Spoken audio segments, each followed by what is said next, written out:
of my departure. That's all I discussed with General Heiser.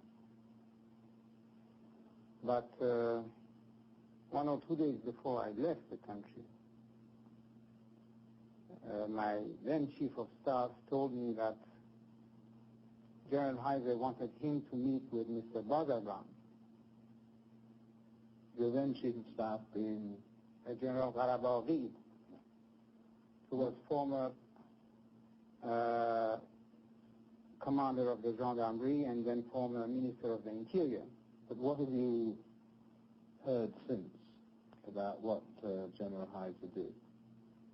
I have no report from General Qarabaghi, but what I know is General Qarabaghi and his friend General Saadous, and that is a tragedy that I don't know if even Homer could describe, or Shakespeare. I can't anyway. General Saadous, my was with friend, who before that he was brought up among our families, and he was in Lorozé with me, and then after that all the time with me. And these two people have not been touched by the revolution. How could that be explained? And what are they doing today in Iran? God knows. There are many rumors, obviously, but they have been absolutely untouched. And the rumor that you said Homer, which I think is a very good choice, about General Saadous, having been your close friend from such a young age, and having worked with you so much, that he heads or consults with the current government's secret service organization.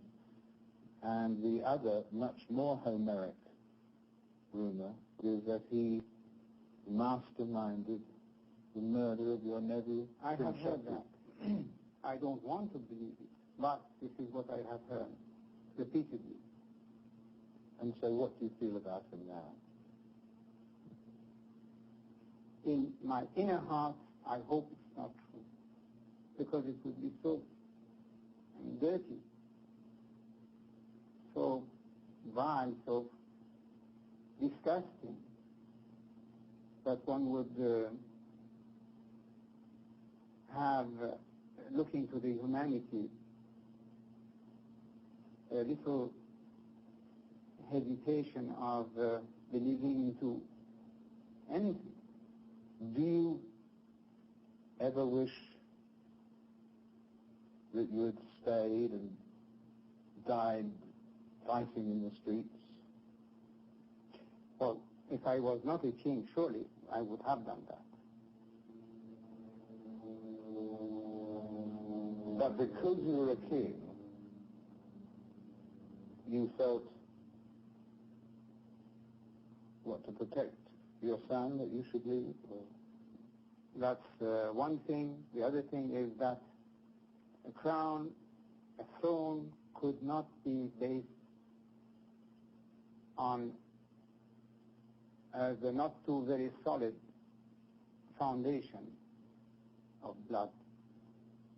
From the beginning, always I was being and pleading with my people, don't kill, please don't kill. And that's when the army started to teach their people how to aim at the lower parts of the body and how to use rubber bullets and those things, because we had never thought of that before, never had the occasion of meeting such an emergency. What were the last words you said as you left?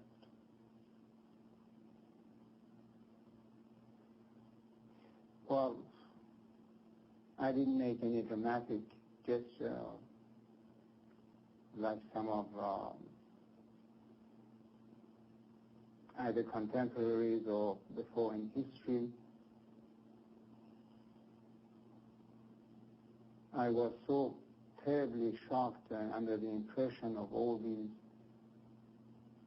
big, strong officers sobbing like children, that I was speechless, I was voiceless. At the same time, when you arrived in Egypt, that people had turned out in their millions in the streets to cheer. Did you think then, what a fickle, ungrateful people, they will cheer my departure, they will cheer the Ayatollah or whoever, but tomorrow they will cheer somebody else? Well, it was not in Egypt, it was a little later on. But I remembered having read somewhere that ingratitude is the prerogative of the people. You at the moment haven't abdicated as such, have you? Abdicate, that does not exist in our vocabulary.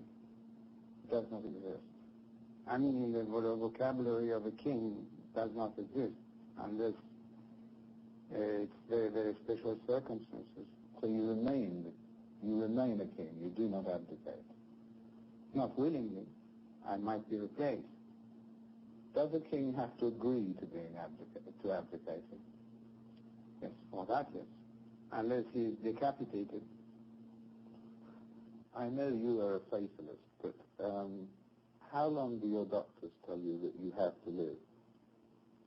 They did not elaborate on this subject, maybe on the opposite. They were saying that there are always new drugs, new medicine in the same case. People have lived a normal life. But as you mentioned yourself before, I'm not thinking of these things at all. I can only say that, well, I performed my duty until the time that it was assigned to me, and probably that time was over. Yes, the absolute monarch may indeed be a thing of the past. Very interesting, David. Oh, you appeared not to hit quite as hard as you did on Nixon and Kissinger in those interviews. Is there a reason for that? Well, I don't know about hitting hard. It was very important, it seemed to me, to ask questions of the same intellectual rigor, and in some cases, questions with a greater sensitivity. But it seemed to us that in order to draw out this shy, aloof, private sort of figure and try and really get new information, that one had to draw upon all sorts of psychological means to do so. And that included just all the while encouraging him to address subjects that he probably never addressed in a one-on-one personal basis before, such sensitive subjects. On what you might have gleaned from between-the-lines situation with those many hours you spent with him, if he feels that he was brought down by American interests, as he said, how does he feel about the idea that he was put into power and sustained in power by American interests?